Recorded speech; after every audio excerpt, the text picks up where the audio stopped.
اس حکومت کو مانتی نہیں ہے، ہم تو اس کو جاری مانتے ہیں. ہم کیا پوری عوام اس کو نہیں مانتی، کوئی نہیں مانتا کہ یہ کوئی لیگل گورنمنٹ ہے. یہ فارم 47 کی پیداوار ہے. فارم 47 میں جو ہے نا یہ جیتے ہوئے ہیں، اور یہ اگر شہباز شریف ہے یا مریم نواز ہے جو بھی ہے ان کے پاس مینڈیٹ ہی نہیں ہے تو ہم مذاکرات ان کے ساتھ کیسے کر سکتے ہیں؟ ہمارا سمپل مطالبہ ہے کہ سب سے پہلے ہمارے مینڈیٹ کو واپس کیا جائے.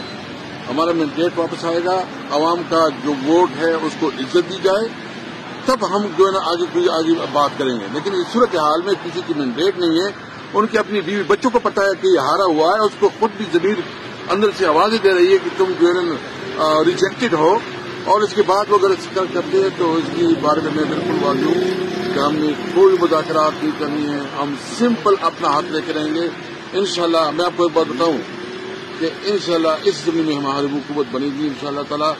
جو ہمارے مینڈیٹ نے چوری کیے، میں عدالتوں سے امید رکھتا ہوں کہ وہ ان کو انشاءاللہ بحال کریں گے، اور پھر جو ہے نا اس ملک کی اکانومی کو، اس ملک میں امن و امان اور اس ملک میں جو ترقی اور خوشحالی کی طرف آگے لے کے جائیں گے. ان کی پابندی لگا دی ہے کہ ملاقات 2 ہفتوں کے لیے نہیں ہو سکتی، تو کیا کوئی پیش رفت ہوئی ہے اندر؟